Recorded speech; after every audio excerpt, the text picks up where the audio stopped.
कि आप बेसब्री से इंतजार करते रहिए और देखते रहिए कि अब क्या होने वाला है और क्या होने जा रहा है। तो ये दिखाना चाहता हूं कि सफेद से काला कैसे हो गया और काले से सफेद कैसे हो गया। ये केस कुछ भी नहीं है, कुछ भी नहीं है, लेकिन मैं दुनिया को दिखाना चाहता हूं कि हाँ वकील क्या कर सकते हैं और ये सच्चाई क्या है, हकीकत क्या है और झूठ क्या है। इस बारे में हम क्यों कहें कि भाई, हम तो ये कहते हैं सीमा 100 साल जिए और 100 के 100 साल जेल में रहे। हाँ, हम तो लीगल लोग हैं, हम तो लीगल बात करेंगे। ये वो बातें कहती है तो उसका मैं क्या जवाब दूं। मैं तो अपनी कानूनी बात करता हूं, मैं इधर उधर की बात करता ही नहीं। कुछ भी क्या केस है, कोई केस ही नहीं है, मैं इसको केस ही नहीं मानता। उसमें कोई डॉक्यूमेंट फ्रॉड पाया गया, कोई यहाँ का इंडिया का डॉक्यूमेंट कोई बनवाया तो उसमें 420, 467, 461, 471, 468 वो सेक्शन आईपीसी की ऐड हो जाएंगी। ये केस कुछ भी नहीं है, कुछ भी नहीं है मेरी नजर में। ये केस कुछ भी नहीं है भाई, ये चुटकियों का केस है, चुटकियों का, कुछ भी केस नहीं है। हम जो वकील लोग हैं, हम जब तक हमें लिखित में अधिकार नहीं दिया जाता, हमें राइट्स नहीं दिए जाते रिटर्न में, हम किसी भी क्लाइंट के लिए किसी भी कोर्ट में पेश नहीं हो सकते। कोई स्टेटमेंट हम उसके मुतालिक, उससे रिगार्डिंग हम इशू नहीं कर सकते, पब्लिश नहीं कर सकते, और हमें भी बहुत सी बातों को समझकर चलना पड़ता है। देखिए, हम भी अगर एक वकील ही अपने लॉ को वायलेट करेगा और उसको फॉलो नहीं करेगा तो फिर उसका इफेक्ट समाज के ऊपर, आम आदमी के ऊपर क्या इफेक्ट पड़ेगा। और देखिए, एक जो बिल्कुल डिस्ट्रिक्ट लेवल से भी मैं आगे की बात करूंगा, जो तहसील लेवल का एक लॉयर है, जो तहसील में बैठता है, एक सब तहसील में जो वकील बैठता है।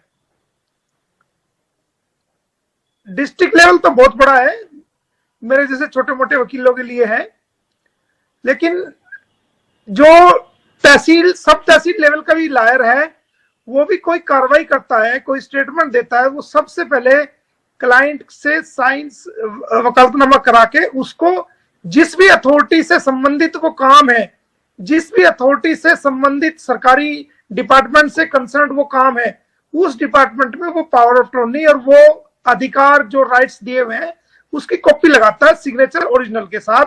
अगर ओरिजिनल नहीं है तो उसको डिजिटल सिग्नेचर वो व्हाट्सएप से या वैसे मंगा के और उसको प्रूव करके कि identified the signature of my client, और वो साइन करके दे, और उसके बाद उसको राइट आता है, बोलने का राइट है, उसको रिप्रेजेंट करने का राइट है, वो सभी राइट उसको है ना है। आपका जो डेजिग्नेशन है वो आप लिखते हैं कि मैं सुप्रीम कोर्ट का लॉयर हूं और इतने दिन से 7 महीने से करीब वो 4/7/2023 को एफआईआर हुई थी। कितना टाइम हो गया है, आपने कितनी स्टेटमेंट्स दिए हैं, आपने कितना उनकी तरफ से मीडिया ब्रीफिंग की है, कितने सवालात के जवाब दिए हैं। तो वो तो कम से कम आपको चाहिए था कि जब इसकी जमानत हुई थी उस वक्त आप वकालतनामा तो कोर्ट में दे देते। और अगर किसी और ने, कोई और वकील था जिसने कोई बेल एप्लीकेशन सीमा की तरफ से या नेत्रपाल की तरफ से या सचिन की तरफ से फाइल की थी, तो आप जब आप आ गए तो उसी वक्त आप साइन करा करके अपना वकालतनामा दे देना चाहिए था, आपको फिर राइट्स हो जाते। लेकिन मैं हैरान हूं कि आप सभी बातों को डील कर रहे हैं, और आप या तो आप ये कहिए कि मैं सिर्फ सीमा का भाई बन के स्टेटमेंट दे रहा हूं, तब तो चल जाएगी बात। लेकिन आप साथ साथ ये कहते हैं कि जी मैं तो वकील हूं उनका, तो उसके लिए तो आपको देखो, you are also bound with the law, advocate act के तहत आप बाउंड है। तो जब आज चैनल पे एक इंटरव्यू चल रहा था तो वो चैनल वाले एक तरफा चल रहे थे, मैं भी उन्हें देख रहा था कि क्या कर रहे हैं, मैं भी जान के नहीं बोल रहा, मैं उनको समझ रहा था कि क्या कर रहे हैं वो। तो वो एक तरफा चल रहे, तो मैंने उन्हें यही कहा, मैं समझ रहा था कि कहाँ ट्रेंडिंग हो रही है। मैंने कहा तुमने जो कल एक खबर गलत चलाई कि मैंने बच्चे लेने के लिए केस फाइल कर दिया, पहले तो अपनी भूल को दुरुस्त करो। दूसरी बात कह रहे जी ये वो बैठे हुए हैं उनके वकील साहब, मैंने कहा ये तो उनके वकील ही नहीं है, इनसे पूछ लो। कोई वकालतनामा सरकारी फाइल पे जो न्यायालय की फाइल है उस पर कोई वकालतनामा आया हो तो पूछ लो, जवाब दे देंगे। इनसे पूछो कि उनके वकील है या नहीं है, कोई वकालतनामा फाइल पे है या नहीं है। तो उन्होंने ये कहा कि मैंने भरवा रखा है वकालतनामा। अरे भरवा के रखे रखो, उसको कौन पूछता है? क्योंकि मैं अभी डिस्क्लोज नहीं करना चाहूंगा, आपको पता है मैं कोई चीज करने वाले डिस्क्लोज नहीं करता, करके डिस्क्लोज करता हूँ। बिल्कुल सही बात है, बिल्कुल सही बात है। धीरे धीरे आप तो जल्दी समझ लेंगे, आप तो वकील साहब हैं हाई कोर्ट के, आप तो जल्दी समझ लेंगे, आप इसे भी समझ गए होंगे। कोई बात नहीं, अभी वेट करो, वकील साथी है, कहीं कहीं बनेगा या नहीं बनेगा ये वक्त बताएगा। अभी तक मुझे कोई चवन्नी नहीं दी गई, ना मुझे मिला। वो देना चाहेगा तो वकील कभी मना नहीं करते, आपको पता ही है। बिल्कुल सही बात है। अगर ना देना चाहेगा तो मत दे, केस तो हम कर ही देंगे, पैसे के लिए केस को नहीं रोकेंगे। उन्होंने ना मुझे पानी पिलाया ना चाय पिलाई, लेकिन मैं उनको पानी भी पिलाऊंगा और मैं उनको चाय भी पिलाऊंगा। वो मुझे नहीं पता, बट मैं उनकी उन्होंने मुझे ना पानी पिलाया हो ना चाय पिलाई हो, कोई बात नहीं, ना सुनियो, बट मैं एक वकील के नाते उनको अच्छी तरह बढ़िया वाली कड़क चाय पिलाऊंगा और बिल्कुल रिफाइनरी अच्छा सा पानी पिलाऊंगा। लो भाई आओ पानी पियो। कि आप बेसब्री से इंतजार करते रहिए और देखते रहिए कि अब क्या होने वाला है और क्या होने जा रहा है। तो ये दिखाना चाहता हूं कि सफेद से काला कैसे हो गया और काले से सफेद कैसे हो गया।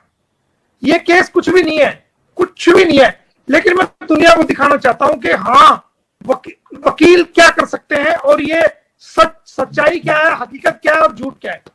इस बारे में हम क्यों कहें कि भाई, हम तो ये कहते हैं सीमा 100 साल जिए और 100 के 100 साल जेल में रहे।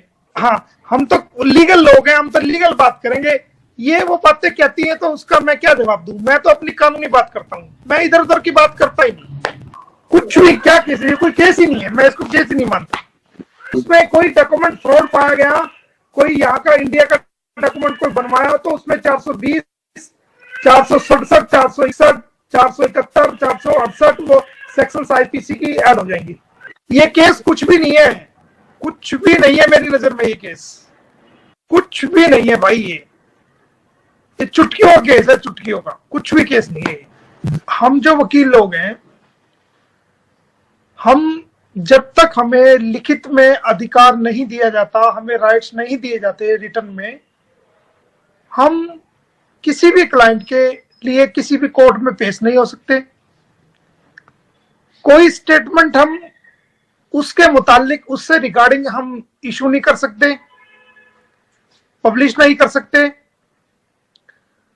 और हमें भी बहुत सी बातों को समझकर चलना पड़ता है। देखिए, हम भी अगर एक वकील ही अपने लॉ को वायलेट करेगा और उसको फॉलो नहीं करेगा तो फिर उसका इफेक्ट समाज के ऊपर, आम आदमी के ऊपर क्या इफेक्ट पड़ेगा। और देखिए, एक जो बिल्कुल डिस्ट्रिक्ट लेवल से भी मैं आगे की बात करूंगा, जो तहसील लेवल का एक लायर है, जो तहसील में बैठता है, एक सब तहसील में जो वकील बैठता है।